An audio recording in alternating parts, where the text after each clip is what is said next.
Make sure to check us out on Letterboxd for written reviews. For films that we've done not only on the podcast, but outside of the podcast too. Links in the description below.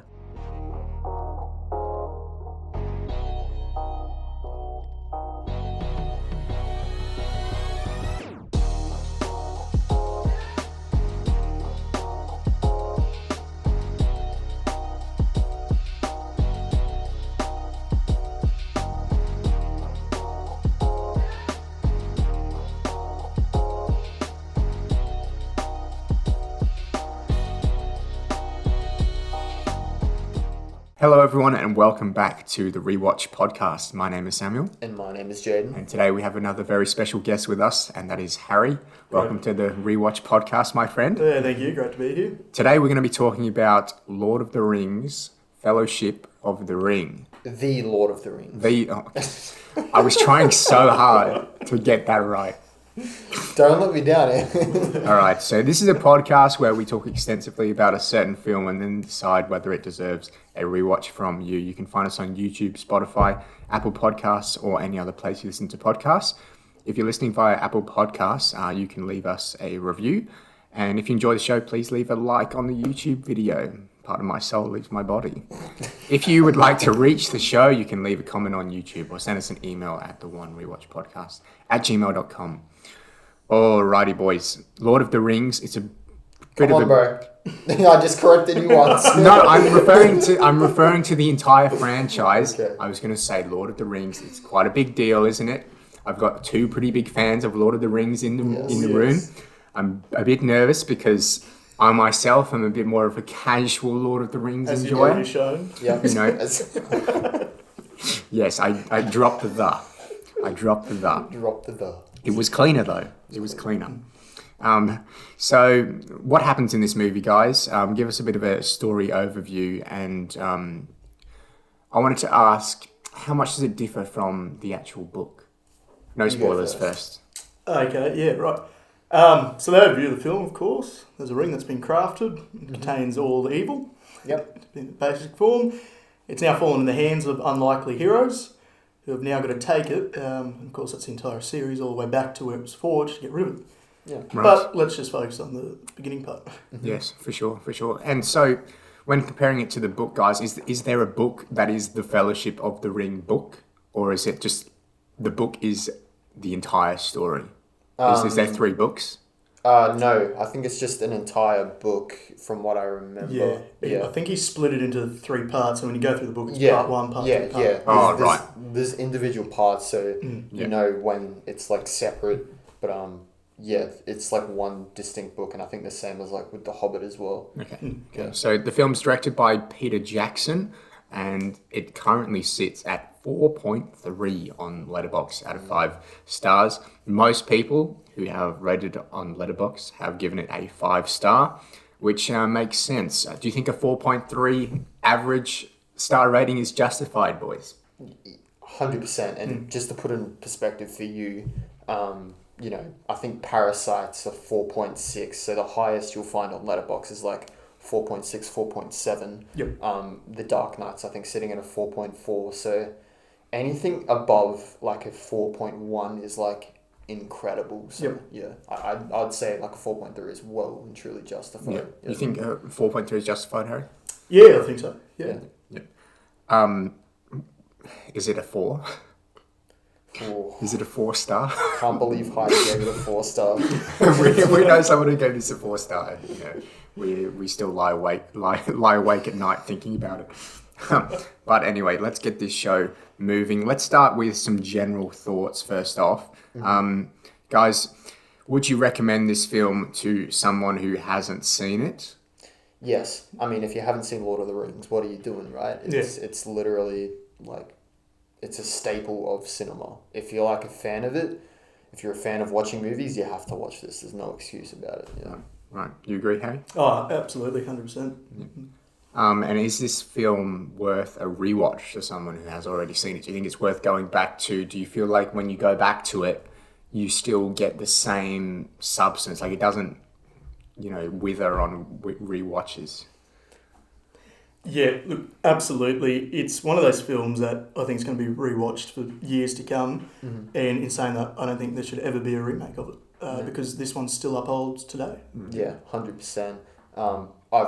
This is probably one of like the most rewatched films. I'll call it like a franchise because when I watch one, I watch all of them. So I've watched these films so many times that I can't even remember how many times.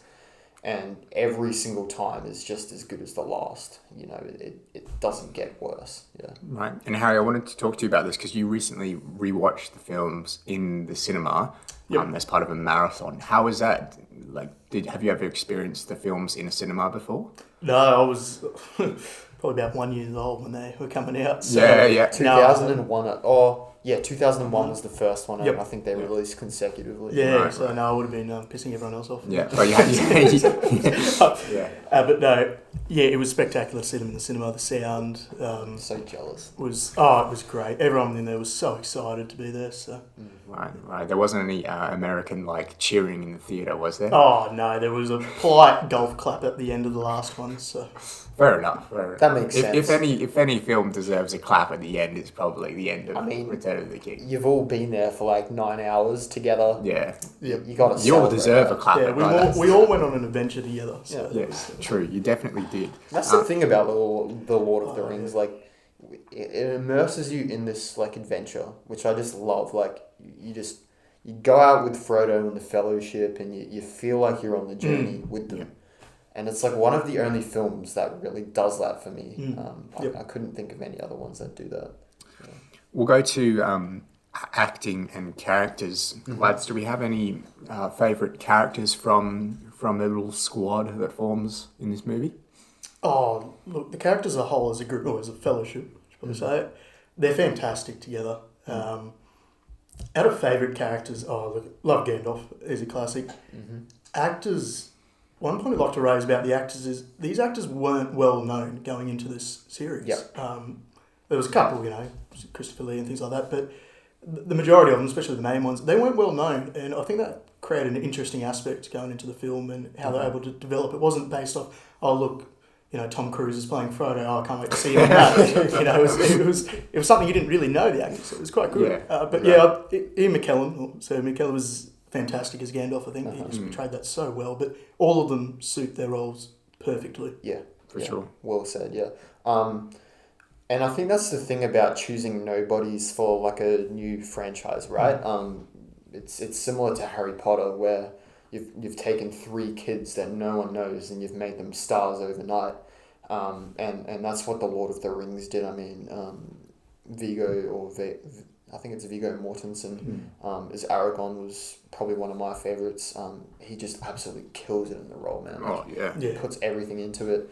Sean Astin as Samwise Gamgee, also fantastic. To the fact that I think I actually like him more than Elijah Wood as Frodo. Frodo is definitely not one of my favourites. Same, actually. Yeah. I just feel like he's a bit useless at times. I just don't like him. I like him as a character, and I think it's the way the character's meant to be portrayed. It's kind of like he's very reliant on other people.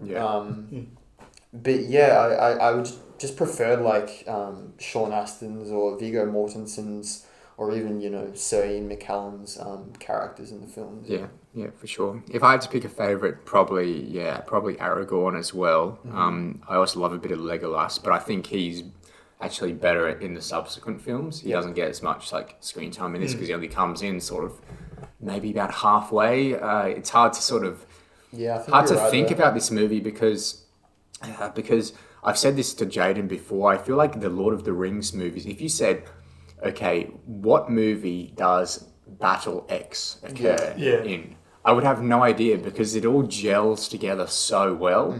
And even when I was watching this movie, the final battle I thought was in the next movie. So a bit before that, I was ready to end the movie. I was like, okay, this has been a good watch, and then it just kept on going. And I'm like, whoa, I thought this was in the next movie. So it just gels so well together as a trilogy. Yeah, 100%. You're completely right there. If you're like a really hardcore fan, like I know what's going to happen when. Like, I actually know, like, a lot of the lines, not to brag. But, yeah, when you want to, like, say to me, like, where does this film finish and where does the next one start? Like, I always forget every time because when I watch them, I just watch it in one big marathon usually. Right. So it just kind of gets lost where the start and ends are of the films, yeah. Yeah. Harry, how does this rank in terms of trilogies? Do you think it's one of the best ones? Oh, look, I'd have to say so. I'm trying to think of some other trilogies to compare it to, but Star Wars. Yeah, as well. Star Wars is probably like the epitome of a great trilogy, and I do believe personally, I think Lord of the Rings is up there with it. Mm-hmm. Same thing. It's one long story, as Jaden's put in this itself. It's you got to watch it from the very first one when that title screen comes up to the credits of the last one. Yep. For sure. And it just flows so continuously. You know, there's no. Oh, it's been a year since the last movie. It's just all the way Just through. keeps going. Did they film these back to back? Ooh. I want to say yes because I think they were released 2001, 2, and 3. Really? I believe they were. Yeah. That would have been a so, mad 3 years to be alive. Oh, yeah. I'll look it up while you guys are talking. Yeah. And just another thing as well, just the set design in this movie. Because I'll talk about this movie particularly, but it's some of the best set design ever in the history of film ever. Every set is just so well detailed and thought out. There's always something interesting going on in the background.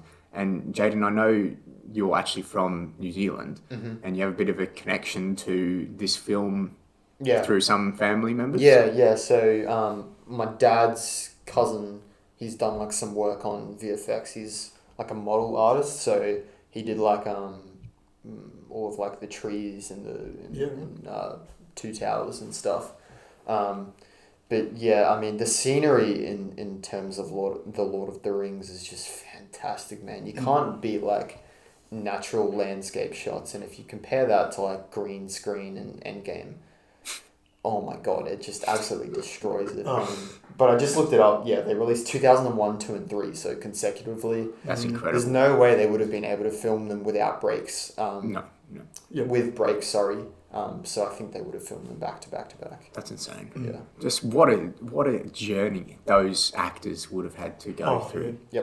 Yep. I might just add on that too. I was reading a book about Peter Jackson, and in particular it was about Lord of the Rings. I think I might have this book. Yeah. I can't recall what it was called, but it discussed that he had trouble trying to get any studio involved.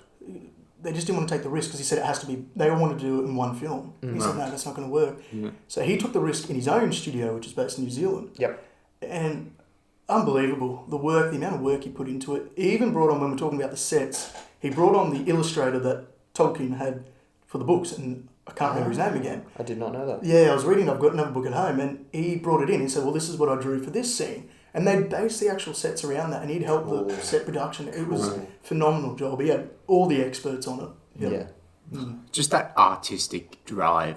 Yeah. It's just beautiful. Like, we don't see it a lot nowadays, unfortunately. You know, we see it with a lot of directors, but you know, sort of the more popular films, we haven't really had a lot of that.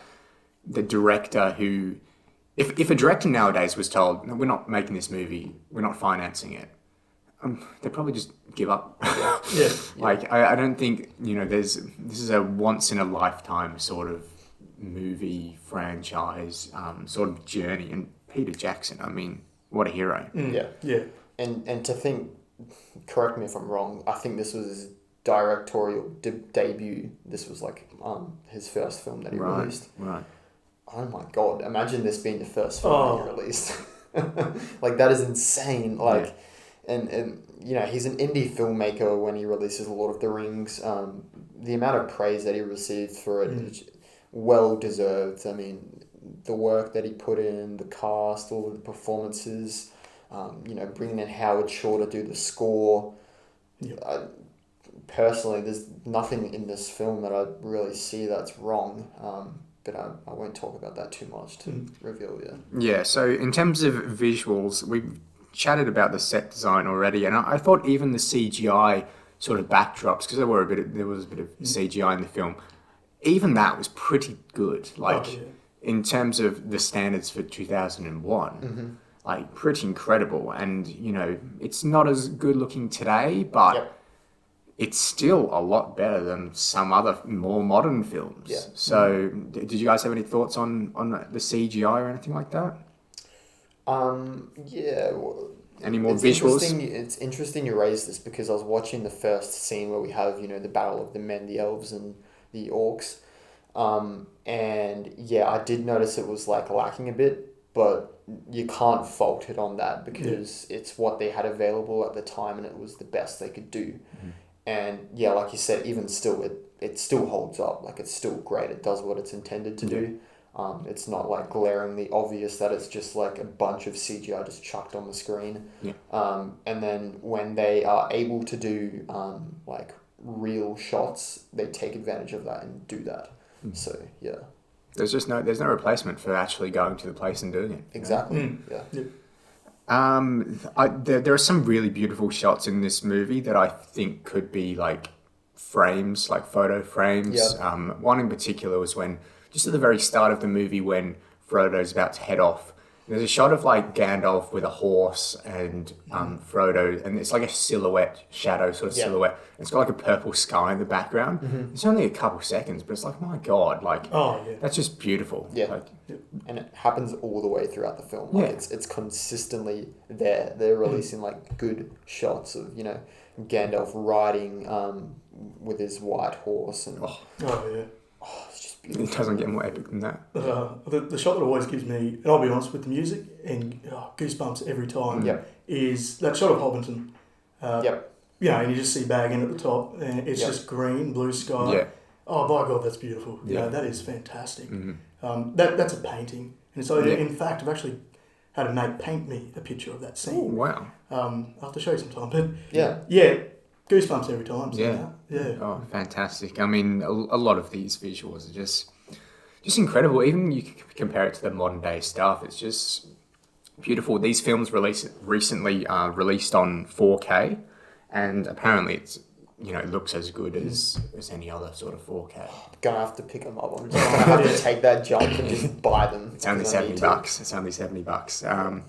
So sound, we've touched on a bit of sound just then. We'll keep it generally because we do our music segment later on, but the music is beautiful in this, and beautiful, sort of the best way to describe it, because it's not like tense music. Like it's not like, you know, one sort of emotion in the music, if you know what I mean. Like, you know, for example, Joker, it has depressing music sort of throughout, but this has, you know, it has beautiful music for the hobbits, it has like epic music for Gandalf and super cool music for Aragorn and just all of these sorts of things. And it's like Howard Shore, I mean, I don't know a lot about him, but do you guys how do you guys like the music?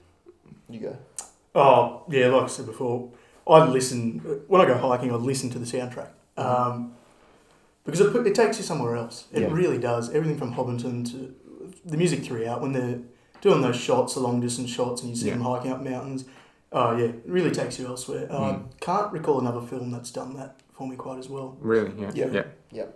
I think it goes without saying that this is my favourite score, Lord of the Rings, ever. Like I couldn't think of anything that beats it. Like for this specific film, or well, just in general? All of the themes are kind of rehashed in the other films. So I'm just gonna like class it as one.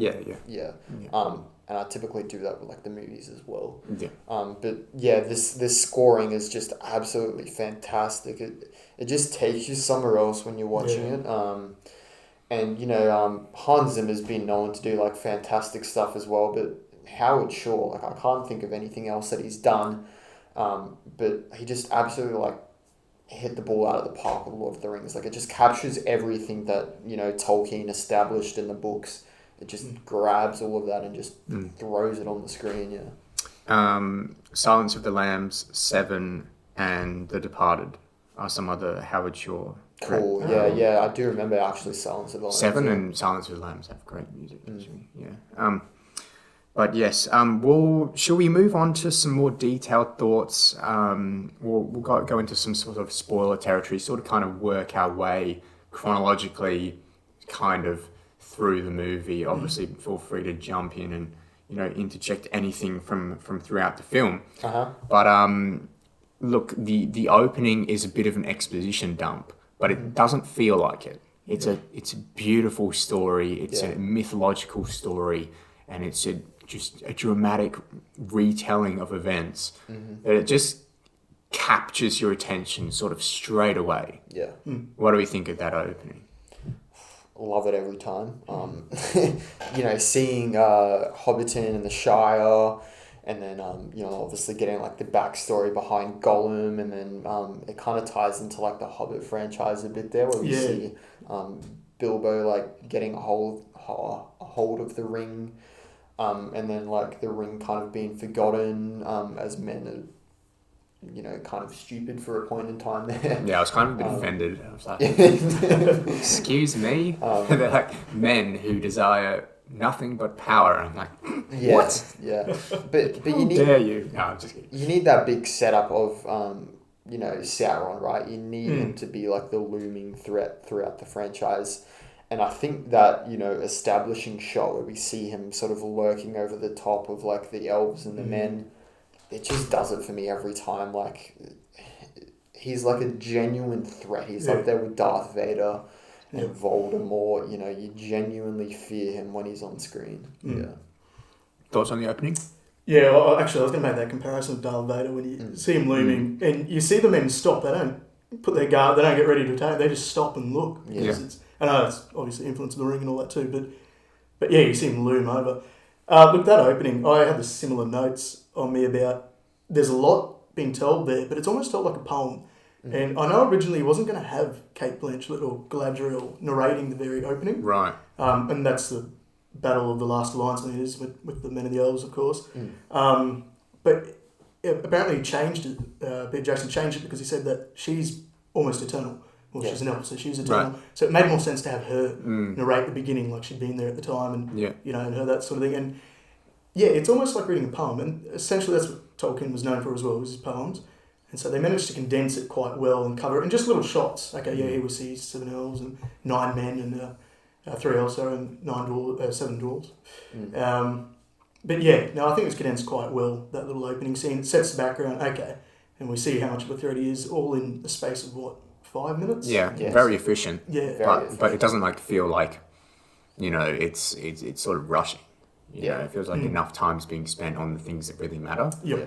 And so I guess that sort of brings me to another question, which is how does it sort of compare to the books? Like, do both of you have read the books? I've not read the books, so I ask you two. I imagine a lot of things are cut, but does it feel like these films are good representations of the book? If I'm going to be honest, I'm more of a fan of The Hobbit as a book. But in terms of The Lord of the Rings, I think, Peter Jackson, 9 hours to condense the books is... 9 hours is a lot of time, right? But 9 hours at the same time is not a lot of time to put what Tolkien did into this media of 9 hours of film. It's still really, really hard. But I think what he did was, well and truly justified. Like, he got the general premise of it. He got a lot of the characters in there. Yep. I think he still did very well justice to what Tolkien, wrote all that long ago. Yeah. Yeah, look, Tolkien's known, his writing style is known to be quite extensive on certain things. So there are parts when you read through the book, you're like, oh yeah, that could almost be cut and it wouldn't change a whole lot. But that's not the point of his books. Yeah. But when it comes to the film, yeah, I agree. At the end of the day, you've got to try and fit it all into a film or 3 films. Yeah. And I think Peter Jackson did the best that he certainly could, and he did it well. There's nothing really in there. You can certainly pick points and say that wasn't in there, but it was in the book. But at the end of the day, the story works perfectly fine. 100%. Yeah. Because there is an extended version of these movies, right? And it sort of runs 4 hours, I think, in terms of each film. So it does show that he obviously filmed a lot of extra scenes, hoping to cram as much in as possible, and things have been cut. And have you seen the extended editions at all? I don't remember, honestly. I'd probably remember if I had, but I've watched these films so many times that I might have watched the extended version in there. Who knows? Yeah. I have actually seen the 3, and I forget. I think it was a mate of mine had them, and watched them all. Yeah, there's definitely more scenes. It shows a lot more scenery. To be honest, it was quite a while ago. I can't remember which particular scenes had been removed. Right, fair enough. But yeah, more scenery and things like that. A few more probably conversations were kept in. Yeah. A few extensions in some battles. We placed a bit more focus on this character. But yeah, nothing that really, needed to desperately be in there to impact the story. Yeah. There's nothing that's going to make it better, right? Like it's already there. Yeah. Yeah, for sure. And we see a bit nowadays with the Snyder Cut just being released, a lot of people saying 4 hours too long, why is it 4 hours? Do you guys feel like this film is too long, too short, just right? I think it found like the sweet spot, right? Yeah. Anything less than 3 hours is just way too quick to, summarize the book. You need to have 3 hours of it, otherwise you're missing out on a lot of what originally was there. And that's probably why I have an issue with the Snyder Cut, is because there's no original content that it has to stay faithful to. Right. It's just its own story. So Zack Snyder could have easily condensed it into something smaller. But Peter Jackson, he was pushed for time on this. Anything less just wouldn't have done justice to the book. Do you get bored at any stage during the film, Harry, or do you feel like it's just pretty well paced? Me personally, no, I don't. I don't get bored, and I've watched it with other people too who weren't big fans, but no, they never at any point seemed bored or said, "Oh, yeah, it's a bit slow." The first one certainly is a little bit more slow paced compared to the following two, but just in action wise, I guess is one aspect. There's a lot more going on, a lot more characters involved later in the films, but no, I think the first one, it had to be paced like that because you've got to remember it's creating the world. Yeah. Really, we're trying to set this stage of, well, this is what Middle Earth is, and so I'm glad they didn't rush it at all. And no, I think it's paced well. Yeah, fair enough. I really like the first sort of couple of scenes in the Shire.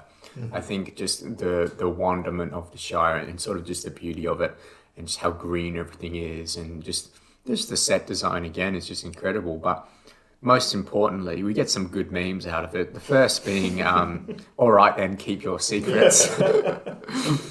Which is not even the shot that they use for that meme is not shot in the movie. And memes do this often, and I'm kind of mad about it. No, I honestly am on the same page with you here. Yeah. It's just he says it, and there's this wide shot of the carriage, and the meme is him looking at Gandalf, all right, keep your secrets. But he doesn't say it it's that. the same thing with one does not simply walk into Mordor. He Yeah. says it, but he's not doing this. Yeah. And it's whoa, hold on. I've been lied to my whole life. Yeah, no, there are some good memes coming out of this, so I thought I would give a little bit of a mention. Gandalf comes in. I mean, what a presence by Ian McKellen, and what a performance, and just the look of the character is just so interesting, and just it conveys exactly who he is. I was trying to think of what sort of energy Gandalf sort of gives off, and I was like, is it Master Yoda? And I was like, no, it's a bit different. And I was like, hang on. It's a perfect combination between Obi-Wan and Master Yoda in the original trilogy. You sort of have the wise old man who sort of knows, he's wise, he knows a lot, and is able to teach and is kind. And then you sort of have the Yoda part, which is the wise cracking, we're going to roast you if you're not careful, sort of thing. And I just thought it was a really, really nice combination. I don't know if you guys... That's cool. That's I can see that being a thing. Yeah. But you guys are big fans of Gandalf the Grey? Oh, love him. Yeah. So Ian McKellen playing that part was phenomenal. Yeah, and the conversation he has with Bilbo at the start is really, really good. And you can tell Peter Jackson realised that Ian McKellen's bringing the energy here, because there are a lot of really intense close-ups of Gandalf's eyes, and you can't do that with a bad actor. You can just imagine, imagine Power Rangers with close-ups of the face. You don't want that. You want big wide shots because you don't want to focus in on the performance. Yep. Because it's terrible. Yep. But in this, it's just so good that Ian McKellen can sort of tell the story with his eyes, and sometimes it is just his eyes in the frame, and it's so good anyway. So I don't know if you guys had anything to add on sort of the opening Shire sort of scenes, setting up the ring, kind of getting the adventure on the cart. Yeah, we're talking about the very beginning. The first thing I noticed is obviously the challenge of, all right, these guys are tiny. These hobbits, they're meant to be tiny. Gandalf's meant to be big. So doing some of those angles, obviously they used doubles and things like that were shorter. But some of the shots, okay, well, we're going to have the camera angled this way. Have looking like that, especially when Frodo jumps onto Gandalf on the carriage from the ledge there. And you got to see that, okay, he's got to look tiny. And if we're going further into Bag End, the whole scene, I know that they built 2 Bag Ends, and one was, I don't know, half the size or something. So for Ian McKellen, when they filmed him in there, so they could bump his head, so he looked big. And then so just those shots like that were just crazy work the whole way through. Would have been It's really cool that they did that. Right? So they used a mix of doubles, obviously shorter people, and perspective shots. So for the carriage or the wagon, for example, there was a seat that was further back for Elijah Wood. So when he was like sitting next to Gandalf, he was actually a meter or so back from him to make him look tiny. Right. And it's the same thing where Gandalf and him are having, I guess you could call it like tea in his house, and they built 2 separate tables, and one with like sized up cutlery, sized up food, sized up drinks, and one with all smaller versions. And they had a dolly that like moved around it perfectly, and the dolly had like the table on it, and just the amount of work that they put into it is just insane. But good on them for doing it, because it just like sets the scene for like, these people are literally tiny people. It just immerses you in it. There's been multiple films that have just failed to do the sort of thing where they try to establish a character as being this, and it just absolutely fails. It makes you feel like these people are hobbits. They are small and they're living in this tiny village. Yeah, for sure. And they have to carry that way. They have to carry that sort of concept through the entire 3 films. You just think like this would have been a hard enough film to shoot without that problem. But that's a major problem. Every time Frodo's in the frame, they have to take that into account. Every time Samwise and Merry and Pippin are in the frame, it's just incredible, like the thought behind it that would have had to gone in. This would have been a nightmare of a production, especially to shoot it back to back. Like that's insane. I'm amazed that like it comes out looking as good as it does, for the budget and the time that they had. Another thing that I really, really like about this film is sort of how characters react to being offered the ring. And first off, we see Gandalf, who, as far as we know at this point in the story, is like the most powerful person in that we know of at this stage. And he's offered the ring, and he declines it because he would use it to do good, and that would give him a huge power that just he doesn't want to have. And just how the ring is offered to people, like each character in the film. I just found that so interesting. Like the temptation, and to use it for evil or for good, or to use it to save your kingdom, or to help people, or to burn the world, or whatever Sauron wants to do. I really, really enjoyed just the ring. It's sort of like a character of its own in this film. So I don't know if you guys said anything about that. Actually, I was talking about the ring. There was a few shots again where they had to do certain things with the ring. The first one, when Bilbo's just leaving Bag End after the party, and Gandalf again says, "Look, it's still in your pocket." And he drops it. They used a magnetic floor for that drop. Oh, really? So when the ring hits, so it was a thud. It just stays. And that's why, it doesn't bounce, and that's why he hears bang. Right. And then again later on, not going too much further, when they're climbing the mountain as the Fellowship, and it comes off, Frodo falls down, and he realises it's not around his neck anymore, and it shows Boromir picking it up. That they do a shot where they show it sitting on the snow. That ring, obviously for people listening, it needed 2 hands to hold. They showed it was about yay big, so almost about 12 inches diameter across. And they use that for that particular shot. So when the camera pans down, it shows it in the foreground and the characters in the background. I I was amazed. Right. Just little things like that in Yeah. the whole film. Yeah. Yep. That's a cool insight into it. Obviously, the ring has like a power and a presence. It's heavy. It's it carries a burden. That's really cool. That they use the magnetic foil. Yeah. That's really cool. There's another very interesting thing that they probably didn't need to do. Yeah. Probably would have been a fantastic film if they didn't do that. Yeah. But they did it. Yeah, it's just cool that they always go that extra step. Yeah, we're always big fans of when directors and set designers and all these sorts of things take that extra step. Yeah. I wanted to ask you guys, how does the ring actually awoken, or how does it wake up?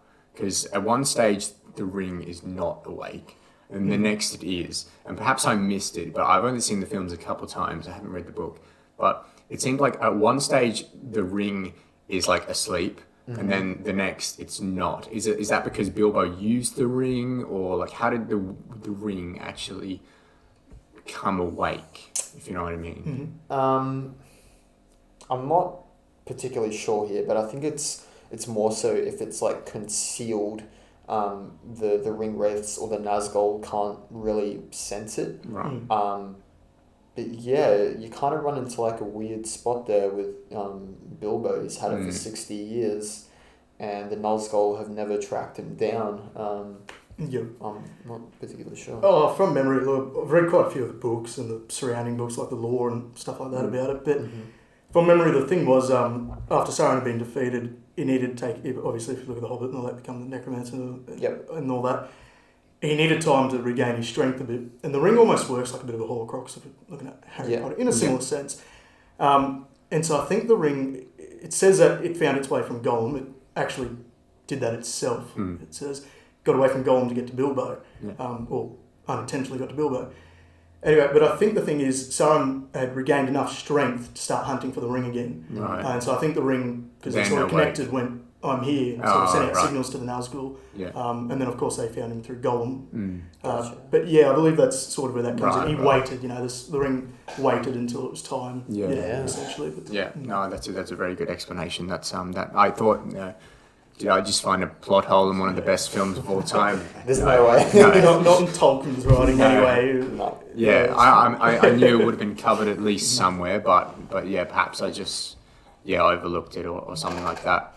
Gandalf riding his horse with that music. I mean, Fantastic. it's never not going to be just like magnificent. Yeah. I mean, anytime I've sort of had this thing with movies. Anytime either like a person on a horse or just a person like running is going as fast as they can, and there's like really intense music. For some reason, that just always gets me really, really excited. Like, it's just so dope. Like, I love it when like action stars like Tom Cruise or something, or Liam Neeson, like just like they just sprint. Like, I just love that. Like, I just love, like David Washington does it at the start of Tenet as well. Like when he's running around, he just like sprints and there's really good music, and I'm just like, oh yeah, let's. It gets you into it, right? Yeah. You're talking about when he rides to Minas Tirith? Yeah. That's another thing I'd bring up. I completely forgot Minas Tirith was shown in the first film. So I'm with you on this. That design had to be done before they were even going to touch Minas Tirith again, which is Right. obviously Gondor, the capital kind of thing. But Okay. I only just recently I picked up on that. Yeah. Right. So where is Minas Tirith in It's in Gondor? Return of the King. Oh, right. It's like the white. Oh, yes. Mountain style kind of thing. Yeah. It's funny, because they would have had to have that design complete before working on Return of the King. And it's the exact same as It's well. Interesting. Yeah, because I've always had sort of like a problem with the locational aspect of these films. Like if somebody says, I could never point to a map like of the universe and be like, oh, they started there, then they went there. And then even if like when they arrive to a city and you ask me what city they're in, like I wouldn't be able to tell you, like unless a character just said like, oh, we're in Gondor or whatever. Yeah. Like I've always sort of had trouble with just the locations because there are no like title cards or anything like, oh, boom, we're in, Norway. Yeah. Like, New Zealand. or just like, even just something down the bottom that's like, the city of Gondor or whatever, but I think that's fine. I think there's also an issue with like the names. I mean, the names aren't particularly easy to Yeah. memorize. No. I've always had an issue with how close Minas Tirith is to Mordor. You know, there's like one big field between them, and that's where, you know, the events of Return of the King take place. You know, at the Black Gate and all of that. But yeah, whenever they show that shot where Mordor has like the big mountain and then there's the field and then there's Minas Tirith, it's always like, wow, they're actually really close. And I always forget how close they are. But yeah, locational aspects, in terms of world building, I think Peter Jackson does like a fantastic job of just establishing where all different places are. And yeah, it's just incredible what he was able to do in the first, you know, half an hour. And I think like title cards would have just made the film like a bit tacky. Like you can't, 100%.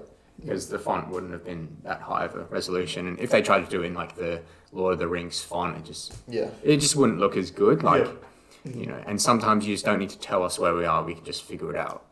So a lot of times films are like, "Oh, where's a Black Widow? She's in Norway." It's like I don't care. Across the screen. Budapest. I usually refer to the map in his books. He's got the map at the beginning and zoomed in version. But yeah, so there's some advice for the viewers at home. Right. Keep a map with you. I might actually do that sometime. Like you say that, but I might actually you can have a go. The maps online where it shows the trail they took, funnily enough. So if you really want to follow that, I might actually have a look at that. That would be interesting because, you know, a part of one of the best things about this movie is just the world that it's set in. You know, it's just a world that you want to live in, even though it's constantly like in danger. Like people are constantly being killed by like big black hooded figures. So.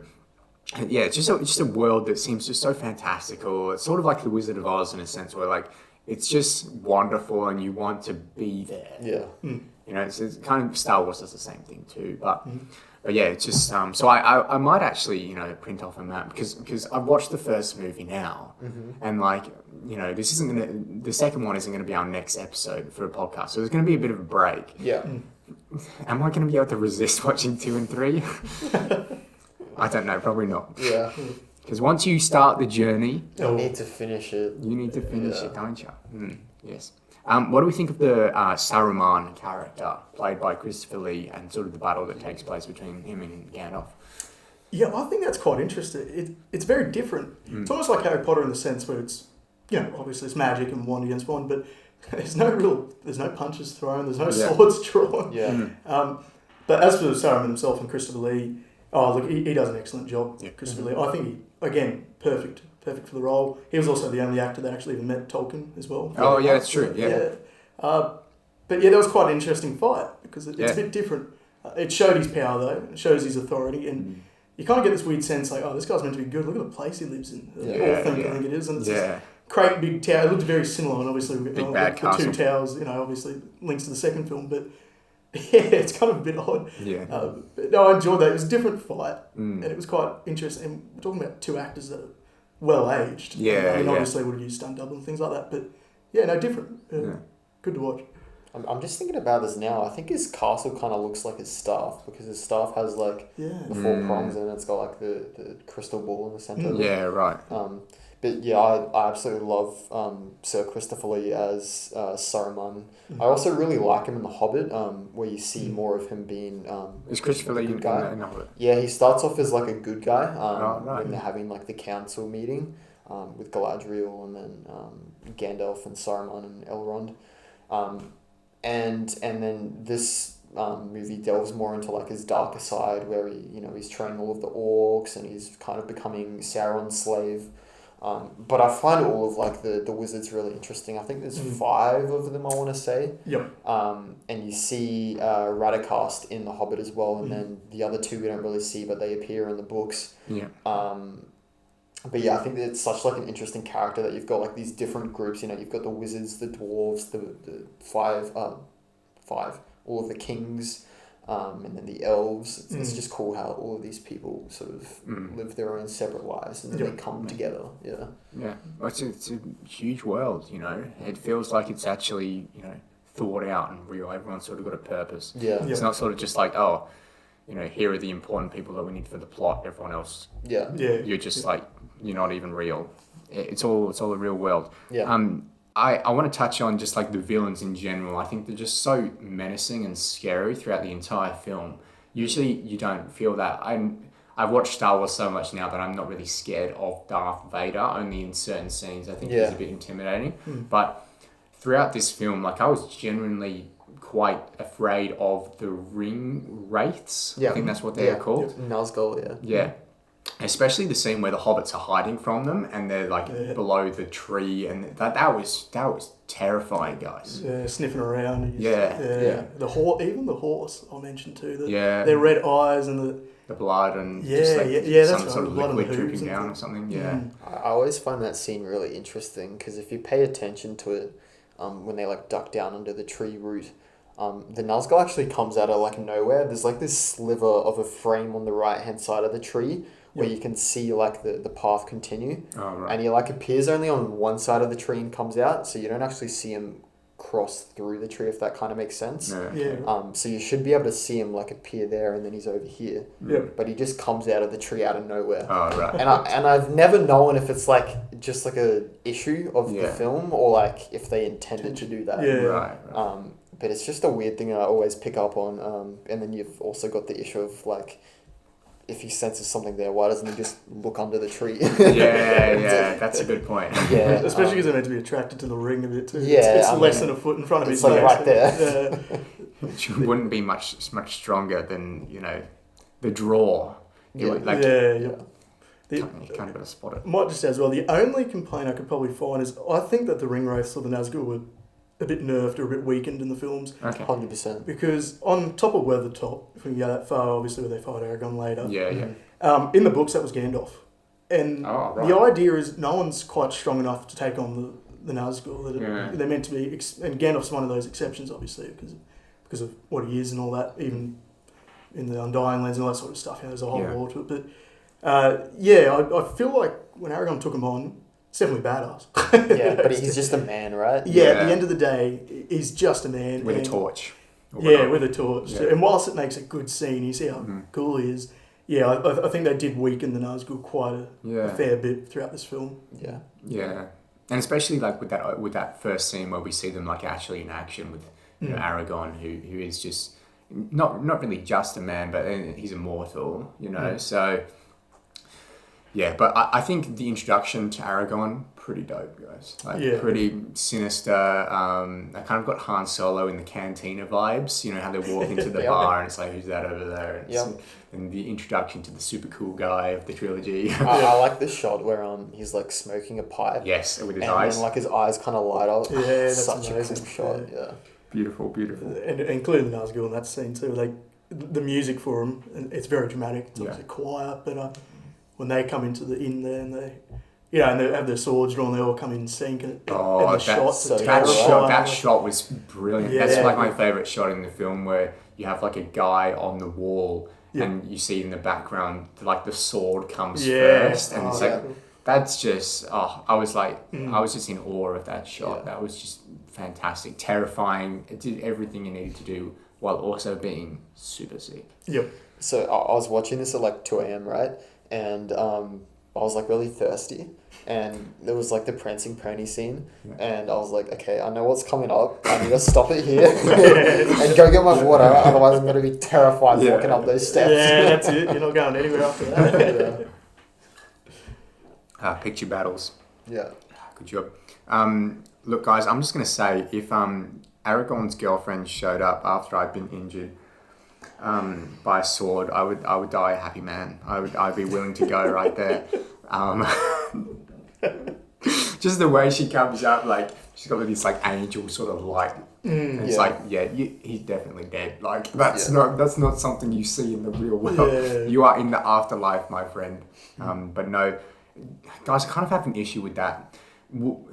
He gets stabbed by this like super powerful being, and then he's like dying, but like 6 days later on the horse, he's still dying. But then he gets to the river, and then the chick's like, "Oh, let me save you," and then he's alive.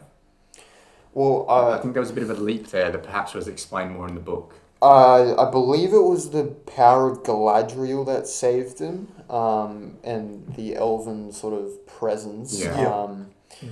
Obviously, Aragorn being a mere mortal, he can't do much other than give him some herbal medicine.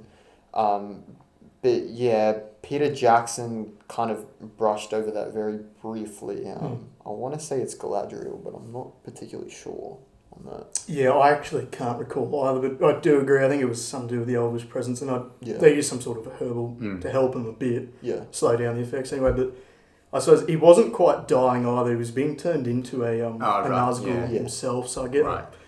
I don't know how long that process takes. I feel like there was maybe a time jump in between the scenes where he's leaving and there's like that chase by the river.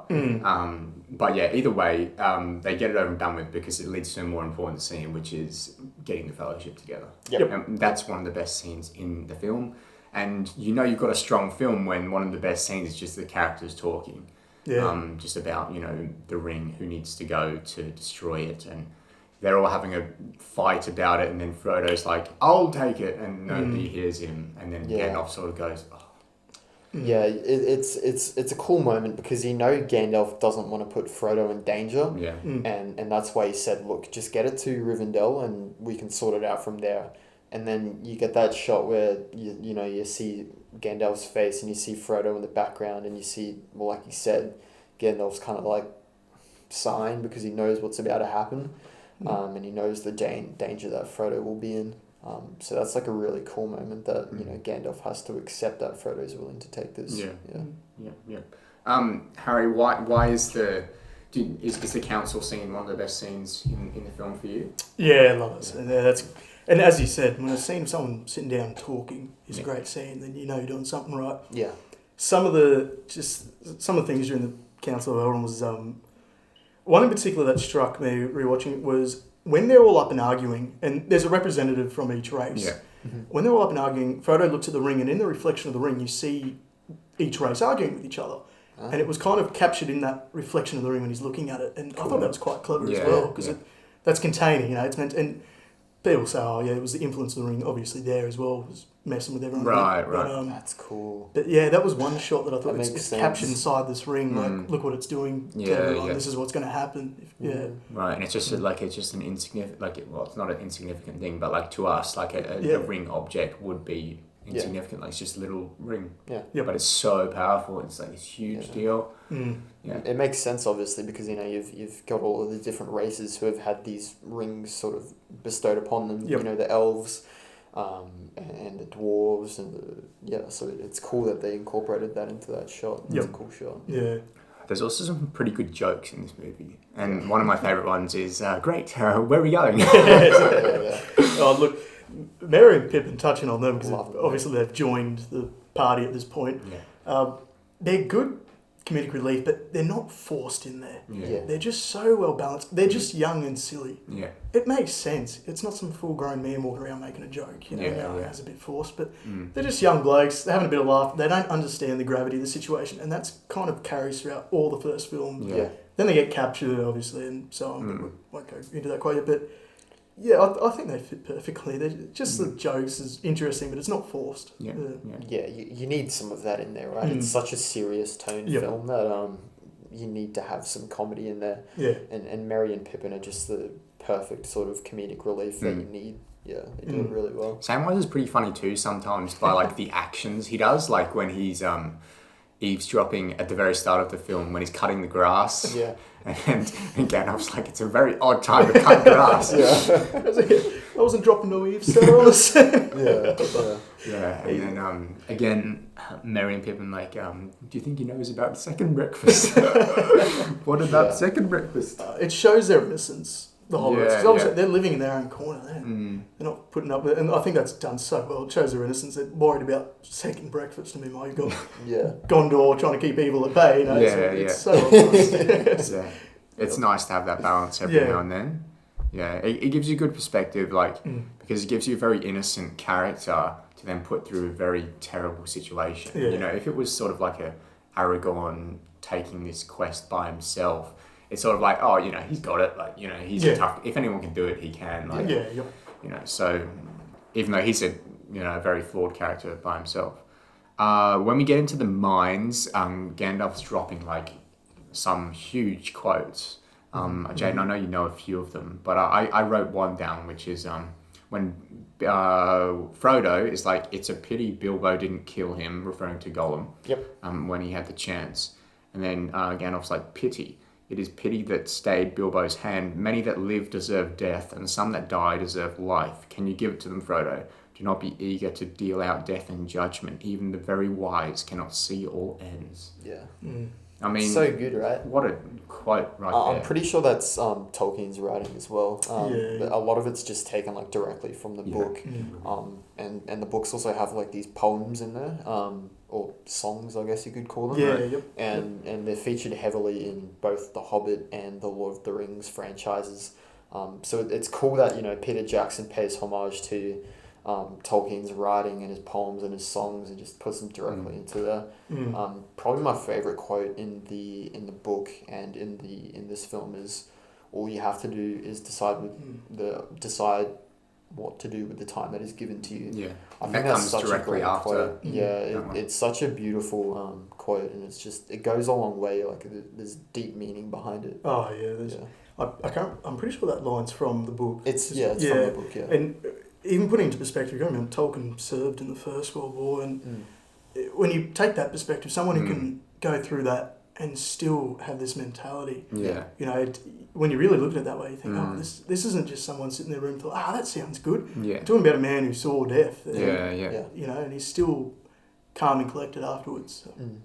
Right, yeah, and just two like incredible quotes like back to back. Just coming out of Gandalf. I haven't called him Dumbledore yet, so I'm doing all right so far. I was really different actors. I was really telling myself, I'm like, call him Magneto instead. I better not call him Dumbledore. I'm not going to last too long. So the hobbits repeatedly managed to stuff things up for the Fellowship. Like Merry throws a helmet down the well or whatever, and they do this throughout, and it's like it infuriates you, but it's supposed to, and it infuriates Gandalf and everyone else, and Gandalf's like, throw yourself down there next time. Full of a talk. And it gets really bad in Return of the King as well. They do some really stupid stuff there, but yeah, it's like, it annoys me so much, but that's how I'm supposed to feel. I actually really like Merry and Pippin's sort of character development over the three films. Obviously, you see him in the third film riding with Eowyn, I think her name is, into battle. And it's such like a great moment for him, because, you know, they're very clumsy and foolish in the first film. And in the third film, you know, they're willing to sacrifice their lives so Frodo can, you know, cast the ring into the fires of Mount Doom. They come a long way, and, you know, they might seem like insignificant characters in the first film, but they're given like a real fleshed out storyline throughout the whole three films. The action scene that follows Merry stuffing things up is really, really good in my opinion. It's in the mines, I think, is what they think it is. It's in a tomb or something. And we get like this huge CGI monster that doesn't look that bad, and you know, we see the Fellowship in action for the first time. So what do we think of that action scene, just in terms of the choreography and everything like that? Just quickly on that tomb. That tomb is actually of one of the dwarves that went on the adventure with Bilbo. Balin, right. White beard, looked a bit like Santa, wore the red Balin, that's it. And the guy that Gandalf grabbed the book from, or rather the skeleton, was the young fellow with the bowl cut. I can't remember the name of it, one of the other dwarves. Anyway, so there's that connection there. So it's kind of Dwalin, it might be Dwalin. Yeah, so it's quite a sad sort of connection, because Gandalf had just been on this adventure with him, you know, really. Right. But that scene, the cave troll, as you said, the CGI for that, in comparison to Harry Potter, the troll. Huge difference. Difference. That entire scene's great, because we see the Fellowship fight together and how they cooperate, and they do. There's different things, you know, someone come up and stab someone in the back while Legolas is shooting an arrow at their head, something like that. You know, just those little, how do they operate together, how do they, and it's quite good. They all manage to stand their ground together. Yeah. Quite a good manner. Yeah, it's the team dynamic that works really well. And there's not a lot of team dynamic in this film because they sort of form it towards the end. But it's a strength throughout the preceding two films as well. You Shall Not Pass. It's just a bit brilliant, isn't it? Yeah. I mean, it's such a great moment. I mean, you hear those, you know, few words and you know exactly what that moment is. Like, it's so iconic. Him slamming it down. You shall not pass. Yeah. And even just his, you know, his quote unquote death. They milk it hard. But what does he say when he's on? Does he say "fly, you fools"? Yeah, it's fly. Yeah. Right. Yeah. It sounds like run. Yeah. I sometimes I'm pretty sure it's fly. Yeah. I thought it was that too. But he's not referring to the Eagles, alright? Let's Let's get that settled now. Yeah, the Eagles are a continuous issue in this, aren't they? Yeah. Why can't you just fly into Mordor? I think the book does provide reasons. More in The Hobbit, the Eagles, really just care about themselves most of the time. Yeah. But B, they said that they're not going near Lake Town, which was in The Hobbit, which is only men because they said they get shot at by bows. Yeah. So let's settle that argument here that they're not going near Mordor. I've never heard that before. And I think there's also the issue that there's this massive eye. Yeah, and the nose. Going over Mordor. You can easily just see you, obviously. Oh, look, there's a ring. The end. 20 minutes in. Yeah. I love the slow-mo after he does Dumbledore, quote unquote. Wait, I just called Dumbledore. Oh no. I jinxed myself.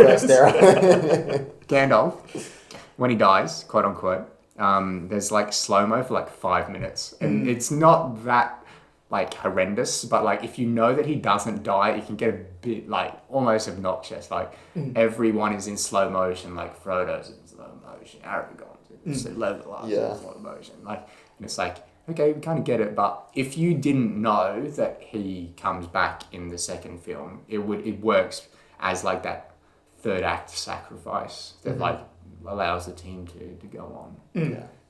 But slow-mo, he gets a bit of a... I know you have an issue with slow-mo, right? Like sometimes if it's overused.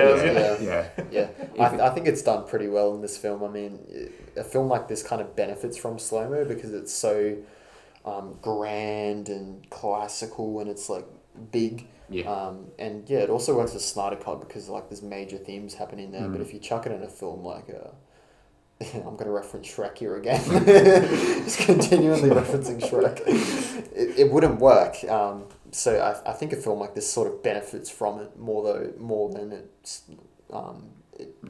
detracts from the sense of what the film establishes. So then they sort of travel to this weird sort of like elf lady. Is she an elf? I don't know. Shiny lady that's like Galadriel. Is that her? Yeah, I think that's her. In Lothlorien, I think it is. Oh yeah, no, it is. Yeah, my bad. Yeah. And Frodo like shows her the ring, and then she like has a spaz. She like goes all weird and stuff. I'm like, now I'm sure there's a reason behind that, but like watching it from my perspective, I'm like, what on earth is going on? She's like a really nice like lady, and then she pulls the ring out, and then she becomes like this. I think she's like the balance of the light and the dark. Right. Star Wars also does this sort of thing where they have a character who's sort of split-toned, and they delve into that in Rebels, which I know you haven't seen. But I think she's like she appears in The Hobbit as well when she goes up against the necromancer, and she can kind of switch on her dark side because she needs the dark side to defeat him. Her light side isn't powerful enough. But I'm pretty sure like she's kind of split toned, like she's like the center of the universe. Yeah. I'm hoping we actually cover a bit more of that in the Amazon series coming up because she'll be one of the main, or it's around that time she exists. So maybe there might be a bit more of explanation for that sort of stuff. Right. I mean, there's so much more to do, right, with this franchise. I mean, you've got like the Cimmerillion and... But I don't want them to milk it, though. Yeah, there's a lot they can do, but they need to tread carefully. Yep. Yeah, we'll touch on that on the end before we wrap up about what you guys want out of that. But for now, we'll continue. We're almost towards the end. Boromir and Aragorn are both seen sort of struggling with the temptations of the ring. And I thought that was really, really interesting. Just seeing that again, you know, the effect that the ring has over these men, because they're not, you know, some like elvish or whatever. They're just normal dudes. And seeing how the ring can sort of corrupt them and use their weaknesses against them was really, really interesting. Slow-mo Aragorn. There's nothing you can't do. You don't get much cooler than that. Okay, cool. I thought you were about to like absolutely. No. I was like, oh no, this is like so dope. Yeah. Like, this was the part where I thought the movie was gonna finish. When they got to the beach or you know, the lake or whatnot. Yeah. And they have like the battle in the forest. Yeah. It was like such a cool battle, but yeah, when Aragorn's like tells Frodo to leave, and Frodo like, you know, runs away. And then Aragorn like turns around and it's in slow-mo. He takes his sword out and there's like 500 dudes. He's like, yeah, I got this. Yep. I'm like, oh. I like the fact that they incorporated Sting into this. Yeah, and you see like his glowing blade. It's just like a really cool detail to see. If you didn't know, I think it senses goblins and orcs. Yeah. So yeah, it's just a cool thing to see. And I really like that moment where Frodo is kind of terrified of Aragorn, you know, taking the ring, and then Aragorn thinks of the bigger picture, and he you know, says like, the ring's yours, I can't take that away from you. I think that's like a real sweet moment. And that's directly after, of course, Boromir's tried to take it again. Yeah. And then I guess we'll probably go into Boromir's redemption in a way. Yeah. I love it. That battle is just, everything about that battle is just really, really good. It's sort of, it's not as grand as the other ones, but I think it might be actually my favourite battle in the entire series.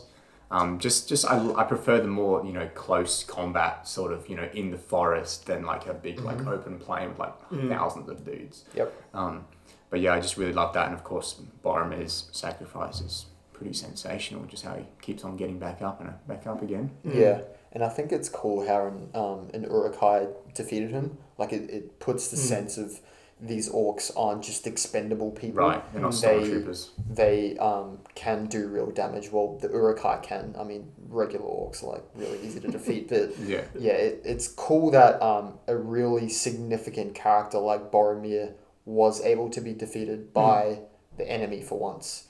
You're never going to see that with a stormtrooper, right? No. It lays the groundwork for it being serious consequences. Knowing that scene too, and I only just saw this the other day, was the music that plays. It's Elvish, which happens quite frequently throughout the series. And one of the lines, it's all sung in Elvish, obviously the language created by Tolkien, and it was something along the lines of, I don't love the sword for its sharpness. But anyway, it was all making reference to Boromir, essentially, and about a warrior and all that stuff. But you wouldn't know that, of course. No. None of us speak Elvish. But, but another note was his horn. I think it's the horn of Gondor or something like that is split in half when and I forget how it gets split. I can't recall. Yeah, I can't recall, but that's just another symbolic thing, I think, you know, seeing his horn that he's kind of carried with him, though, and he's blowing it at the time too to sort of attract the attention of the orcs, I think, or the Uruk-hai. But yeah, there was another little thing, was just the splitting of that. It was a significant detail, I think. If you pay attention to it, and you've read the books, you know, you'll pick up on that stuff. So it's cool that Peter Jackson, you know, did his homework and studied this stuff and made sure he covered, you know, a lot of the big stuff, but a lot of the smaller stuff that fans will appreciate. Yeah, I just really enjoy the bad guys in this entire series, and the orcs, even the standard ones, they're pretty disgusting, and I think they're pretty funny as They're well. funny. I'd still be terrified of them if I was in their position. Like I know they're like stupid. They're kind of like the droids in the Clone Wars, where they're like they're just like idiots. And there's more of a sort of like, they take it more of a humorous route with it in the subsequent films, I think. But like even in this, if I was like Aragorn and like 10 of them were coming at me, like I'll be Oh terrified. yeah. Like 100%. They don't look happy. Yeah, especially the Urukai, because they're meant to be like obviously a more advanced type of. Yeah, they're terrifying. The way they roar and all that when they're coming along. Is just huge. Yeah, definitely. And slimy and just gross. Like the makeup there is phenomenal. Just on. Yeah, that's another thing. In comparison to The Hobbit, there's a lot less CGI when it comes to this, and I think that was a big difference that occurred. But that's a discussion for another time, I suppose. But just the realistic outfits and the costuming, the makeup and everything just made it so much better. Practical effects goes a long way. For sure. I think that's one of the things that Jackson kind of suffered from in the Hobbit trilogy. It's not that good. Comparing it to the Lord of the Rings, there's a huge difference in terms of how well it was received. I think the practical effects, it's some of the best I've seen. These are real people wearing real costumes, and man, it looks real. It takes you into it. Yeah, and just even the choreography in that battle, you can always see where the sword is going. There's no quick cuts. They're actually doing the movement. Sometimes there's these huge shots that sort of like start from one end of the battle and then like zoom in, but like it doesn't cut and they just keep going. So there are so many shots in this that would have taken a while to get right, because you have to. Everyone's in frame, so everyone's got to be doing their job properly. And Boromir, or Sean Bean, who plays Boromir? Sean Bean. He'll know that like the camera's coming to him, so he has to be on point. Like even if the camera's over here and it just goes over there, and it's just stuff like that that's really, really cool, and also allows you to see where the landmarks are in the battle. Sometimes in poorly shot action films, you don't know where the bad guys are, where the good guys are. Stuff. It's the problem I had with Falcon and the Winter Soldier, the show. I just didn't know where anyone was at any time. But in this, I can kind of be like, okay, Aragorn's up there somewhere, Boromir's down here. They're not too close, so they're not going to be able to help each other immediately. You can sort of piece it all together, and it just shows that action choreography it's very important. Very important. One particular shot on that too was when Boromir is blowing the trumpet, the camera goes above the trees and it follows the Urukai running. So it shows where they're kind of, you're kind of watching them charge towards something, and it gives that sense of dread, like, well, here they come. No, that's a good shot. There's so many good shots. It's fantastic. Any other thoughts towards the end of the film? I think we go from a very sad moment with Boromir, and then the movie's able to uplift us, make us feel better, and then before finally ending. And so how do you guys feel about the final sort of 10 minutes? How does it sort of set up the next movie for you? I just wanted to touch on Boromir's death a bit more. I think he's such like an underrated character, and I think his redemption was really well handled. Throughout the film, you really kind of hate him as a person. He's getting in the way of the Fellowship when they're trying to get the ring to Mordor. And then, when you see him sort of sacrifice himself for Pippin and Merry, and then Frodo, obviously, it's sort of like a 180 of the character. He's completely turned around. And I think Sean Bean's portrayal of him was just fantastic. I mean, I love the character. I think he's severely underrated. Your thoughts?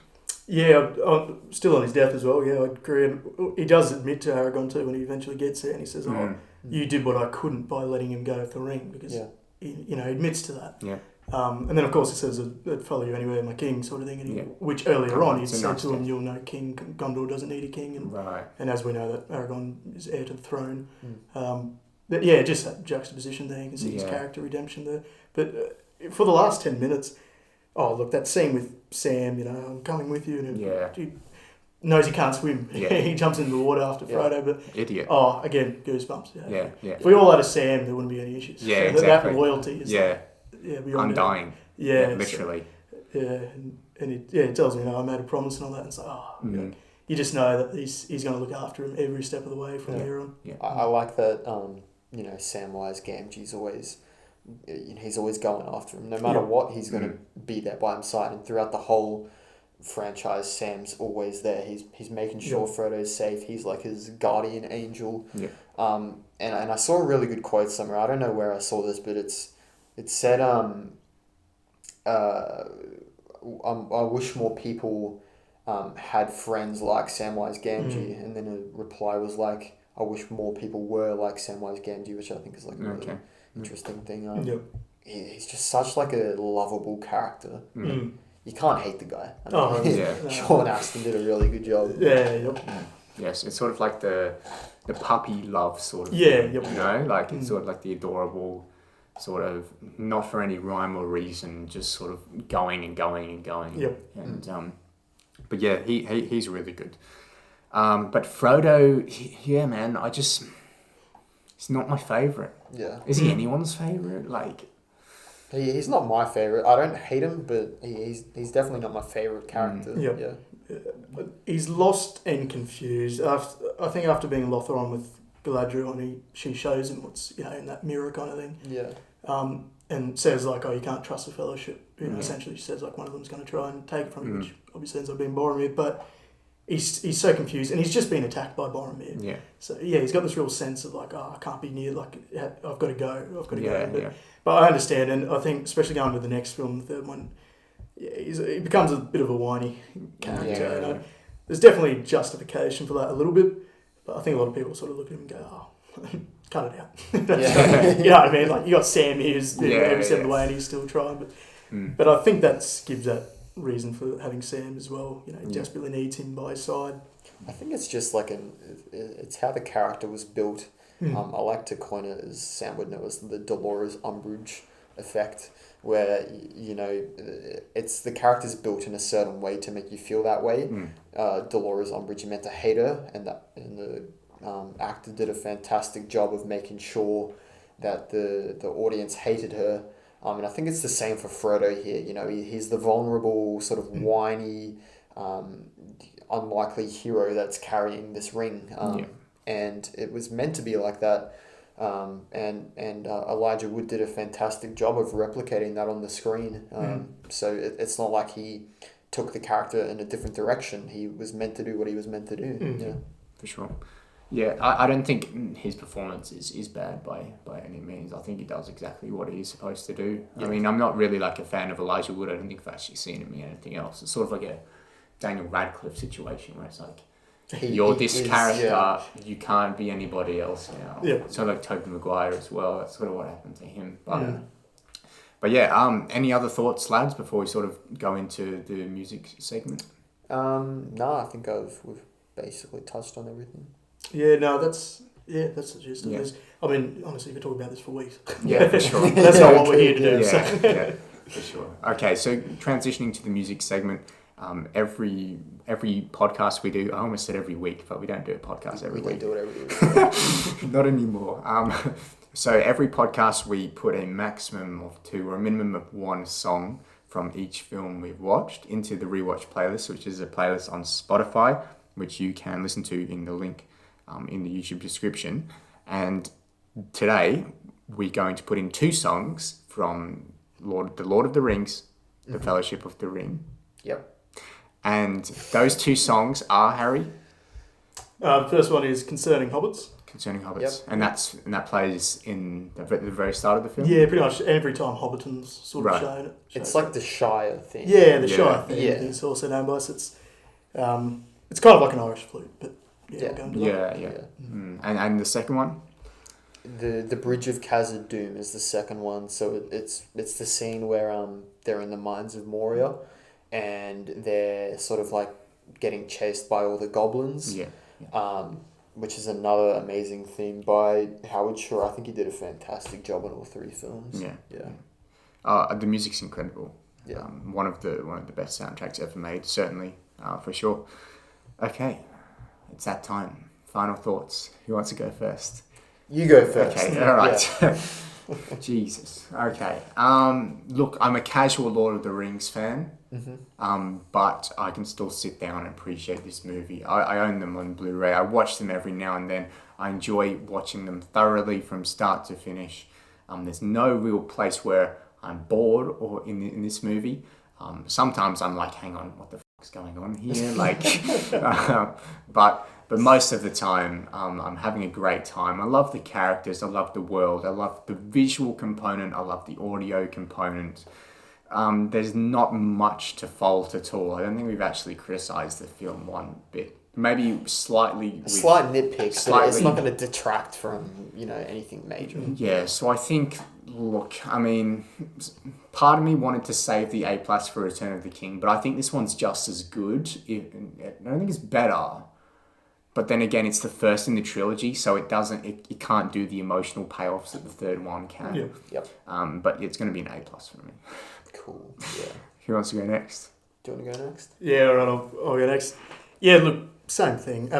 It's got to be, this trilogy is my favourite of all time. Mm-hmm. And this film, while it is probably the slower one out of the three, there's still a lot happening, but it builds it up so well. And as you said, you can't get that payoff from the first film, which means it has to be strong by itself. And it is. It is strong by itself. As for rating, well, yeah, I'd probably have to agree.